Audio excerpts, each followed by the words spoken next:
Un silence de plomb a régné sur la commune de Fréjus. Ce mercredi 3 mai, une foule d'anonymes et proches de François Léotard se sont réunis en la cathédrale Saint-Léonce pour lui rendre hommage. L'ancien maire de la cité romaine et ex-ministre de la Culture et de la Défense, s'est éteint le 25 avril dernier à l'âge de 81 ans. Conformément à ses dernières volontés, ses funérailles se sont déroulées sobrement.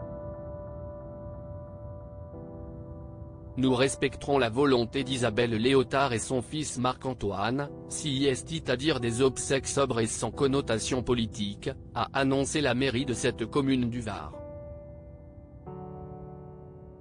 Plusieurs anciens ministres proches de François Léotard n'ont pas hésité à faire le déplacement pour ce dernier au revoir. Ceci a notamment été le cas d'Alain Madelin, ancien ministre de l'économie, François Bayrou, ancien ministre de l'Éducation nationale, le sénateur de la Meuse Gérard Longuet et Philippe Douste-Blazy, ancien ministre des Affaires étrangères. Est difficile pour ses proches de contenir leur émotion.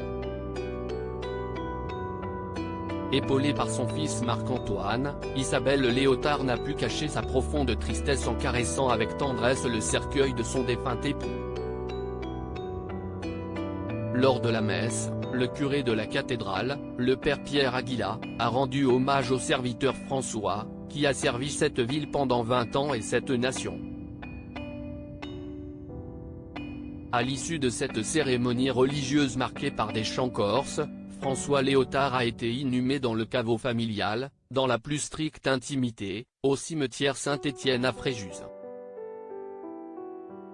Supérieur à obsèques de François Léotard, l'ultime adieu de ses proches et de nombreuses personnalités politiques et François Léotard, l'hommage d'Emmanuel Macron. C'est avec une vive émotion qu'Emmanuel Macron a annoncé le décès de François Léotard sur son compte Twitter. Le chef de l'État, qui avait bénéficié en 2022 du soutien de l'ancien président de l'UDF et ex-ministre de la Défense de François Mitterrand, a rendu hommage à un esprit libre, un homme de livre et d'engagement. François Léotard a servi l'État et porté une grande idée de la culture. Son Var natal, la France qu'il a défendue, la République qu'il aimait éprouve aujourd'hui une grande perte, a-t-il écrit. Très vite, les hommages se sont multipliés sur les réseaux sociaux. Nicolas Sarkozy a fait part de sa tristesse de voir partir trop tôt l'une des figures les plus brillantes de sa génération et un homme authentique, engagé, entier.